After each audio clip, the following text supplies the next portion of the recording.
श्रीगुरुभ्यो नमः। हरिः ओम्। सहना भवतु सहनौ भुनक्तु सह वीर्यङ्करवावहै तेजस्विनावधीतमस्तु मा विद्विषावहै। ॐ शान्ति शान्ति शान्तिः। ॐ सहस्रशीर्षं देवं विश्वाक्षं विश्वशम्भुवम् विश्वन्नारायणं देवमक्षरं परमं पदम् विश्वतः परमान्नित्यं विश्वन्नारायणगं हरिम् विश्वमेवेदं पुरुषस्तद्विश्वमुपजीवति पतिं विश्वस्यात्मेश्वरगं शाश्वतगं शिवमच्युतम् नारायणं महाज्ञेयं विश्वात्मानं परायणम् नारायण परो ज्योतिरात्मा नारायणः परः नारायण परं ब्रह्म तत्त्वन्नारायणः परः नारायण परो ध्याता ध्यानन्नारायणः परः यच्च किञ्चित् जगत् सर्वं दृश्यते श्रूयतेऽपि वा अन्तर्बहिश्च तत्सर्वं व्याप्य नारायणस्थितः अनन्तमव्ययं कविगं समुद्रेऽन्तं विश्वशम्भुवम् पद्मकोशप्रतीकाशगं हृदयं चाप्यधोमुखम् अधो निष्ट्यावितस्त्यान्ते नाभ्यामुपरि तिष्ठति ज्वालमालाकुलं भाति विश्वस्यायतनं महत् सन्ततगं शिलाभिस्तुलं बत्याकोशसन्निभम् तस्यान्ते सुषिरगं सूक्ष्मं तस्मिन् सर्वं प्रतिष्ठितम् तस्य मध्ये महानग्निर्विश्वार्चिर्विश्वतोमुखः सोऽग्रभुग्बिभजन् तिष्ठन्नाहारमजरः कविः तिर्यगूर्ध्वमधशायीरश्मयस्तस्य सन्तता सन्तापयति स्वं देहमापादतलमस्तकः तस्य मध्ये वह्निशिखा अनीयोर्ध्वाभ्यवस्थितः सब्रं नीलतो यदमध्यस्थाद्विद्युल्लेखे बभास्वरा नीवारशोकवत्तन्वी पीताभास्वत्पदाम्बुजा भास्वत्यनुपमा तस्या शिखाया मध्ये परमात्मा व्यवस्थितः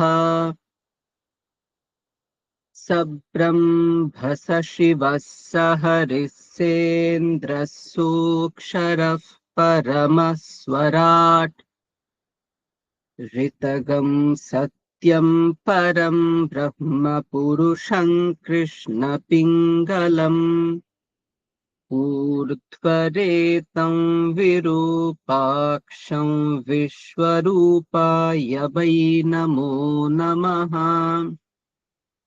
ॐ नारायणाय विद्महे वासुदेवाय धीमहि तन्नो विष्णुः प्रचोदयात् ॐ शान्ति शान्ति शान्तिः अथ श्रीमद्भगवद्गीता अथ चतुर्थोऽध्यायः श्रीभगवानुवाच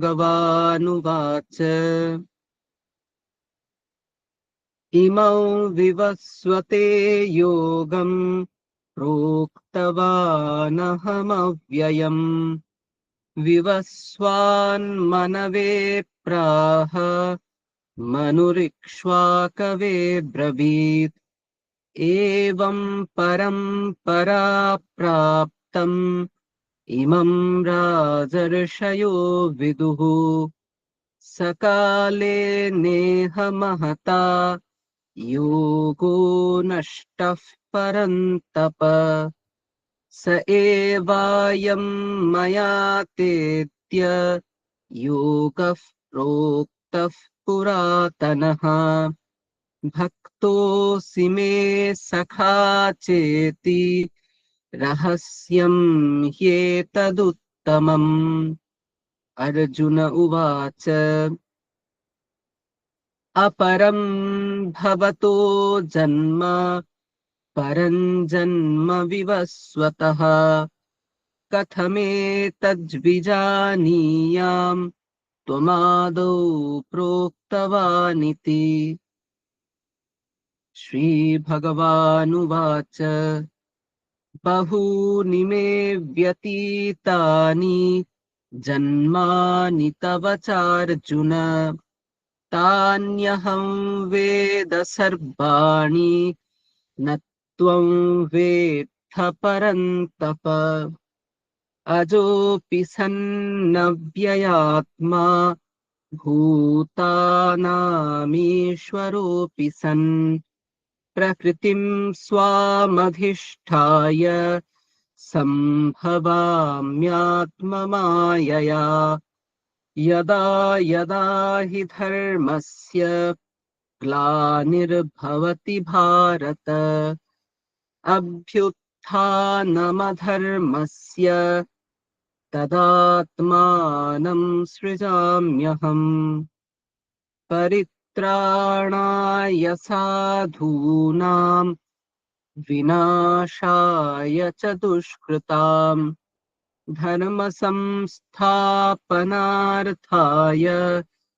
संभवामि युगे युगे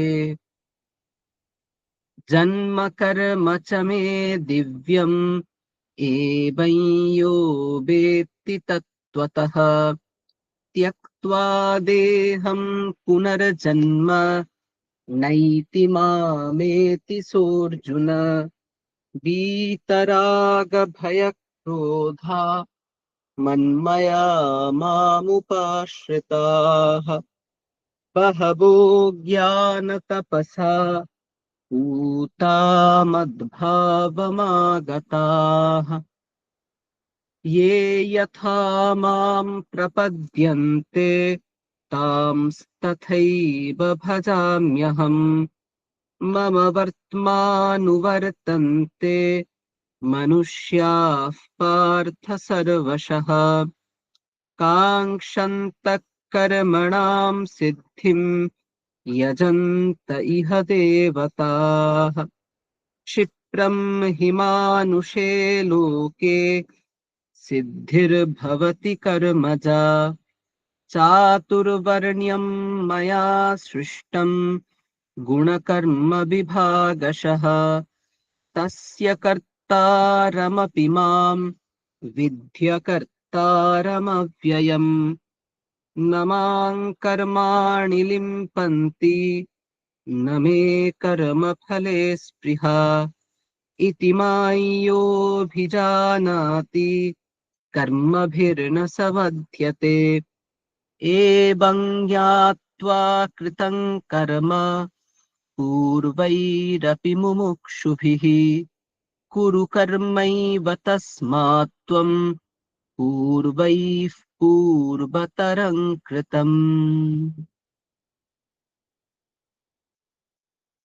আজকের মনন শ্রীমদ্ ভগবত গীতার তৃতীয় অধ্যায়ের 29 নম্বর শ্লোক। প্রকৃতের্গুণসম্মূঢ়াঃ সজ্জন্তে গুণকর্মসু তান কৃৎস্নবিদো মন্দান কৃৎস্নবিন্ন বিচালয়েৎ। আবার পড়ছি, প্রকৃতের্গুণসম্মূঢ়াঃ সজ্জন্তে গুণকর্মসু তান কৃৎস্নবিদো মন্দান কৃৎস্নবিন্ন বিচালয়েৎ। এর আগে আমরা জেনেছিলাম যে প্রকৃতি অর্থাৎ প্রকৃতি বলে যে তত্ত্ব আছে, এবং আমরা আরো বিস্তারে আলোচনা করেছিলাম যে দুই ধরনের তত্ত্ব আছে সাধারণত জগতে। একটা হচ্ছে জড় তত্ত্ব, আর একটা হচ্ছে চেতন তত্ত্ব। মানে একটা হচ্ছে কনসাস বিং, এটা চেতন, আর বাকি যা কিছু আছে সব হচ্ছে ইনেট বিং, ইনেট মানে জড় পদার্থ। এই চেতন পদার্থগুলোকে আমরা আত্মা বলতে পারি। যা কিছু চেতন তাই হলো আত্মা। আর যত জড় পদার্থ আছে তাদেরকে আমরা প্রকৃতিই বলতে পারি। ঠিক আছে? এবং এই যে প্রকৃতি, এই প্রকৃতি মানে কিন্তু নেচার নয়, এটা একটা তত্ত্ব। আমরা বলেছিলাম সত্য, রজ এবং তম, এই তিনটে গুণ যদি সমান প্রপোর্শনে থাকে, সমান অনুপাতে থাকে, ঠিক আছে, সেই অবস্থাটাকে প্রকৃতি বলা হয়। এইবারে সেই প্রকৃতির থেকে যখন এই তিনটে গুণের সাম্যাবস্থা নষ্ট হয়, যখন সৃষ্টির সময় আসে, তখন এই তিনটে গুণের সাম্যাবস্থা, সত্য রজ তম, তিনটে গুণের সাম্যাবস্থা নষ্ট হয়। কোনটাতে কখনো সত্য বেড়ে যায়, কখনো রজ বেড়ে যায়, কখনো তম বেড়ে যায়, এবং তার ফলে সৃষ্টি হয় বিবিধ ধরনের। ঠিক আছে? তো এই যে বিশাল জড়জগৎ দেখছি, তা এই তিনটে গুণেরই বৈষম্যের কারণে উৎপন্ন, এরকমটা সাংখ্য দার্শনিকেরা বলে থাকে। তো শ্রীমদ্ ভগবদ গীতাতে এখানে বলা হলো যে এই গুণত্রয়ী, তিনটে গুণই সমস্ত কর্ম আচরণ করছে।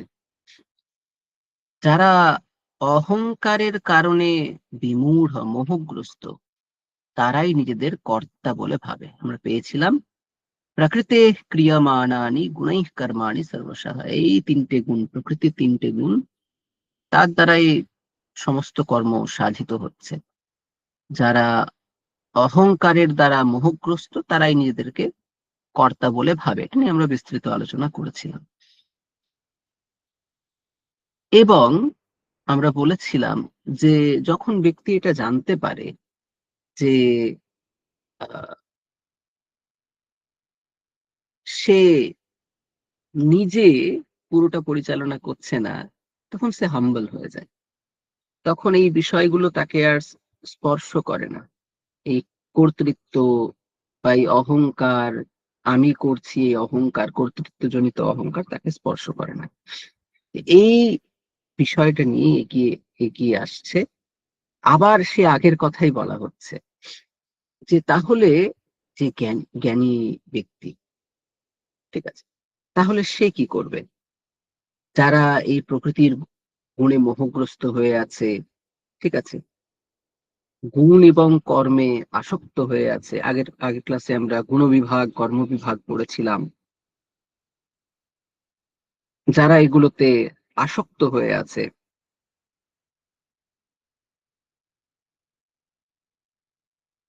তাহলে তাদেরকে বলবে, "এই, তুমি এই কর্মটর্ম আচরণ করো না তো, আমার ব্রহ্মজ্ঞান হয়ে গেছে, আমি জানি এগুলো করে কোনো লাভ হয় না, ছাড়ো ছাড়ো, এসব ছাড়ো, ধ্যানে বসো, বা এসব ছাড়ো, ঈশ্বরের উপাসনায় বসো।" এরকম করবে কি? বলছে না না, এটা করা যাবে না। আগেই বলা হয়েছিল যে লোক সংগ্রহের জন্য, লোকজন যাতে উন্মার্গগামী না হয়, তার জন্য কখনোই জ্ঞানী ব্যক্তি, অজ্ঞ ব্যক্তিদের যে কর্ম বাসনা, তাকে কখনো ডিস্টার্ব করবেন না।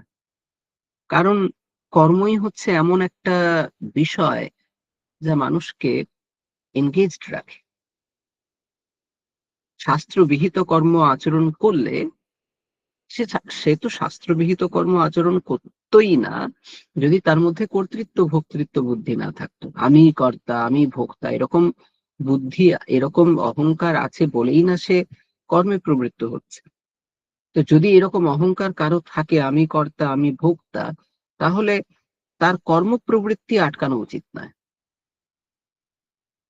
কারণ মানুষ স্বাভাবিকভাবে কর্ম করবেই। নাহি কাশ্চিৎ ক্ষণমপি জাতু তিষ্ঠতি কর্ম, মানুষ কর্ম করবেই। তাহলে শাস্ত্রবিহিত কর্ম করা ভালো। আর কেউ যদি শাস্ত্রবিহিত কর্মে প্রবৃত্ত হচ্ছে, তাকে বাধা দেওয়া জ্ঞানী ব্যক্তির উচিত নয়, এবং জ্ঞানী ব্যক্তি তা করেনও না। সেই সূত্র ধরে আবার যেন একই ধ্বনি অনুরণিত হচ্ছে। বলা হচ্ছে, প্রকৃতে হে গুণসম্মূঢ়া গুণকর্মসু সজ্জন্তে।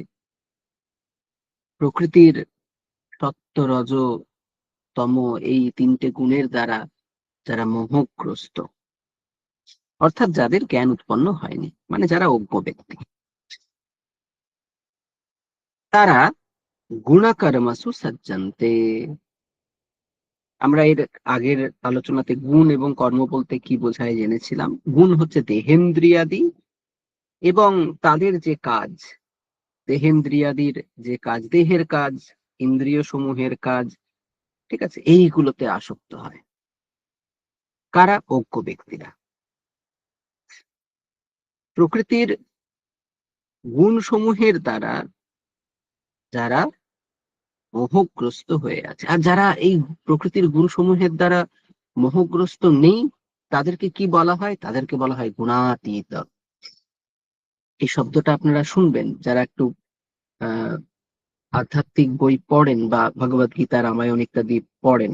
গুণাতীত, গুণাতীত মানে কি? মানে প্রকৃতির এই সত্য, রজ, তম, এই তিনটে গুণের দ্বারা যারা মোহগ্রস্ত নন, যারা এই তিনটে গুণের মায়াজাল অতিক্রম করে বেরিয়ে গেছেন, তারা হলেন গুণাতীত।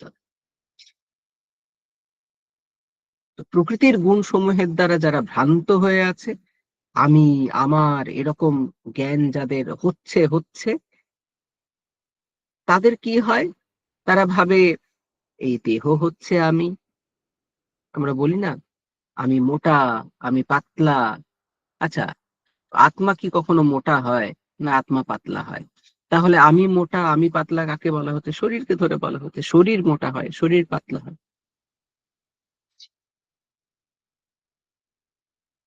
এবং ইন্দ্রিয় সমূহ, আমি বলছি আমি কানা, কানা আমি, আত্মা কি করে কানা হবে? আমি বলে তো আত্মাকে বোঝানো হয়। আমি কানা বলতে আমি কি করছি, আমি চোখের সাথে নিজেকে এক করে ফেলেছি। যখন আমি বলছি আমি কালা, তখন কানের সাথে আমি নিজেকে এক করে ফেলেছি, কারণ কালা হওয়া কানের ধর্ম, ওটা আত্মার ধর্ম নয়। আত্মা কি করে কালা হবে? আত্মা কখনো, আত্মা তো মানে আত্মা সব, কি বলবো, ধ্বনি গ্রহণ ক্ষমতা তো আত্মার নেই, শোনার ক্ষমতা তো আত্মা নেই, ওটা কানের আছে। আমি যখন বলি আমি সংকল্প করছি, আমি সংকল্প করছি, মন সংকল্প করছে, আত্মা সংকল্প করে। আত্মা নিষ্ক্রিয়, ও কোনো ক্রিয়াই অ্যাকচুয়ালি করে না। সুতরাং এই যে দেহেন্দ্রিয়াদিতে আমাদের আত্মবুদ্ধি হয়ে আছে, এই এইগুলোই আত্মা, এবং তাদের কর্মে আমরা আসক্ত হয়ে আছি। মাঝে মাঝে আমরা বলি, দেখো আমি কত সুন্দর নাচ করছি, ওটা তো দেহ কর্ম, দেহের কাজ। দেখো আমি এই কাজ করছি, দেখো আমি জিম করছি, এই দেখো আমার মাসেল। ঠিক আছে, তো দেহ এবং ইন্দ্রিয় সমূহের দেহ এবং ইন্দ্রিয় সমূহে এবং তাদের কর্মে লোকজন আসক্ত হয়ে আছে। কারা? অজ্ঞ ব্যক্তিরা আসক্ত হয়ে আছে, এবং তারা নিরন্তর কর্ম আচরণ করছে, তার থেকে সুখ এবং দুঃখ, তার থেকে আগত সুখ এবং দুঃখ অনুভব করছে। তাহলে যিনি জ্ঞানী ব্যক্তি, কৃৎস্নবিদ, এই শব্দটা খুব মজার। কৃৎস্ন, এটা ভগবান কৃষ্ণ নন, কৃৎস্ন। কৃৎস্ন মানে সর্ব, কৃষ্ণ মানে হচ্ছে সব। কৃৎস্নবিদ মানে যিনি সর্বজ্ঞ, যিনি সবকিছু জানেন, যিনি আত্মজ্ঞ। আত্মাকে জানলে সবকিছু জানা হয়ে যায়। ছান্দোক্য উপনিষদে আছে, ইয়েন বিজ্ঞাতেন সর্বম বিজ্ঞাতম স্যাৎ, যাকে জানলে সব জানা হয়ে যায়। তো সেই আত্মতত্ত্ব যিনি জানেন, কৃৎস্নবিদ, সেই কৃৎস্নবিদ, সেই অকৃৎস্নবিদদের, যারা অল্পজ্ঞ, তান অকৃৎস্নবিদাহ, সেই সকল অল্পজ্ঞ মানুষদের, মন্দান, সেই সকল মন্দ বুদ্ধিগণকে, অর্থাৎ যারা প্রকৃতির গুণসমূহের দ্বারা মোহগ্রস্ত হয়ে আছেন, সেই সকল অল্পজ্ঞ মন্দবুদ্ধি গণদের তিনি কিন্তু না বিচালায়েত, তিনি কিন্তু বিচালিত করবেন না, তিনি কিন্তু তাদেরকে কোনো ধরনের ডিস্টার্ব করবেন না। কোন ধরনের ডিস্টার্ব করবেন না মানে কি? তাহলে কেউ যদি তার কাছে আসে, তিনি কি তাকে পথও দেখাবেন না? যে না না, সেরকম নয়, কিন্তু তাদেরকে কর্ম থেকে বিরত করাবেন না, কারণ এই সম্পূর্ণ জগৎ কর্মসূত্রে বাঁধা আছে। ঠিক আছে, তিনি তাদেরকে, তাদের বুদ্ধি ভেদ করবেন না। আগে আমরা বলছিলাম না, বুদ্ধি ভেদম জানাইয়েদ জ্ঞানাম কর্মসঙ্গিনাম যোশায়েত সর্বকর্মাণি বিদ্বান যুক্ত সমাচরণ। সেই আত্মবিদ যিনি, তিনি তাদের বুদ্ধি ভেদ উৎপাদন করবেন না। ঠিক আছে, এবার এটাকে সামাপ করে দিই। এখানে বলা হচ্ছে যে যারা প্রকৃতির গুণ সমূহের দ্বারা সম্মোহিত হয়ে আছে, শরীর এবং ইন্দ্রিয়ের সাথে নিজের একাত্মতা বোধ করছে, এবং শরীর এবং ইন্দ্রিয়ের দ্বারা কর্মসমূহ সম্পাদন করছে, তারা তারা কিভাবে এগিয়ে যায়? যেহেতু প্রকৃতির গুণে তার মোহগ্রস্ত হয়ে আছে, যে আমরা কর্ম ফলের জন্য করছি, ফলাভিসন্ধি, ফলের কামনায় আমরা কর্ম আচরণ করছি, এইভাবে তারা কর্মে প্রবৃত্ত হয়। তো এই যে কর্মে আসক্তি রয়েছে যে অজ্ঞ ব্যক্তিদের, যারা কর্মফলের অভিমুখে ধাবিত হয়, কর্ম আচরণ করে কর্মফল লাভের জন্য, অল্প বুদ্ধি তাদের, কিন্তু যিনি আত্মবিদ, তিনি তাদের কিন্তু বুদ্ধি ভেদ উৎপাদন করবেন না, তাদেরকে কিন্তু ডিমোটিভেটেড করবেন না, ডিমোরালাইজড করবেন না, যে তোমরা কর্ম আচরণ করো, এমনটা তিনি করবেন না। একদম সোজা কথায় এমনটা তিনি করবেন না, কারণ কর্ম আচরণ করা খুব প্রয়োজন। এবং হে অর্জুন, তুমিও কর্ম আচরণ করো। তুমি যে খানিক আগে প্রথম অধ্যায়ে এবং দ্বিতীয় অধ্যায়ের শুরুতে প্রচুর জ্ঞানের কথা বলছিলে, সেটা আপাতভাবে সত্যি বটে, কিন্তু তোমাকে তোমার বুঝে বলা উচিত। সুতরাং হে অর্জুন, তুমিও কর্ম আচরণ করো। ঠিক আছে, এই হচ্ছে এখানকার সারমর্ম, যে কর্মের যে পরম্পরা আছে সেটা কিছুতেই জ্ঞানী ব্যক্তি নষ্ট করবেন না। শ্রী ভগবান নিজেও বলছেন, এই আমাকে দেখো না, আমার এই জগতে প্রাপ্তব্য কি আছে, আমার সবই তো পাওয়া হয়ে গেছে, তবুও আমি কর্ম করে যাচ্ছি। কিসের জন্য? লোক সংগ্রহের জন্য, যাতে লোকজনের কল্যাণ হয়, যাতে লোকজন আমাকে, সবাই তো আমাকে অনুসরণ করবেই, আমি শ্রেষ্ঠ। ইয়দ্যদাচরতি শ্রেষ্ঠঃ তত্তদেবেতরো জনাঃ। আমি যেহেতু শ্রেষ্ঠ, আমি ভুল আচরণ করতে পারি না। যখন যখন কেউ আহ উঁচু জায়গায় যান, উঁচু জায়গায় যান বলতে পাহাড়ে ওঠেন বলছি না, আহ, সামাজিক দৃষ্টিতে অনেক বড় জায়গায় আছেন যারা, তাদেরকে বহু মানুষ অনুসরণ করেন।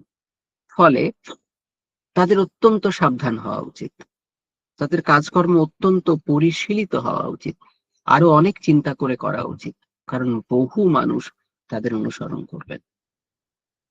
তো শ্রী ভগবানও বলছেন যে যিনি জ্ঞানী হবেন তিনি কিন্তু যথেচ্ছাচার করবেন না, তিনিও কিন্তু এই কর্ম পরম্পরাকে সম্মান করেই এগিয়ে চলবেন। যারা কর্মে আসক্ত হয়ে আছে তাদেরকে ডিস্টার্ব করবেন না, কারণ এটাই তো সাধনার পথ।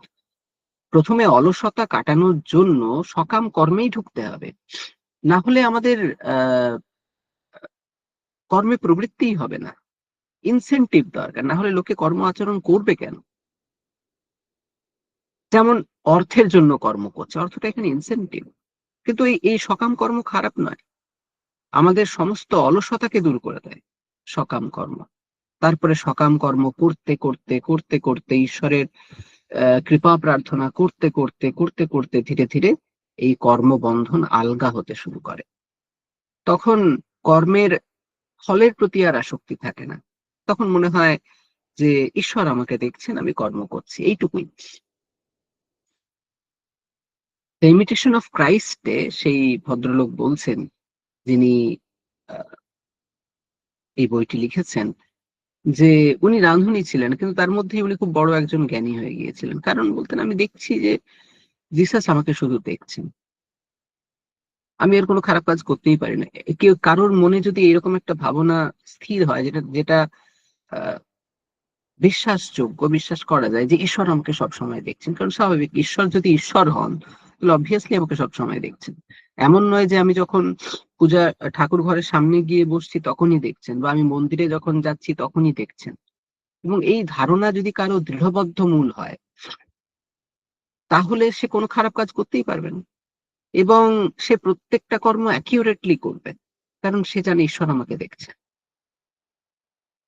তো এইভাবে কর্ম করতে করতে যখন ওই ঈশ্বরার্পণ বুদ্ধি আসে, যে আমি যা করছি ঈশ্বরের চরণে অর্পণ করেই করছি, তখন সেটা নিষ্কাম কর্মের জায়গায় গিয়ে পৌঁছায়। এবং তারপরে শ্রবণ মনন নিদিধ্যাসন ইত্যাদির মাধ্যমে মুক্তির পথে জীব অগ্রসর হয়। সুতরাং সকাম কর্ম মানেই যে খারাপ তা কিন্তু নয়, অলসতার থেকে কোটি কোটি গুণে ভালো। ঠিক আছে, তো এই জন্য বলছেন যারা সকাম কর্মে লিপ্ত আছে, জ্ঞানী ব্যক্তি তাদের বিচলিত করবেন না, তাদের বুদ্ধি ভেদ উৎপাদন করবেন। বেশ, ঠিক আছে, এরপরে আপনারা প্রাত্যহিক ধ্যান, জপ, শরীরচর্চা ইত্যাদির মাধ্যমে আজকের সুন্দর দিন শুরু করুন। সকলকে সুপ্রভাত।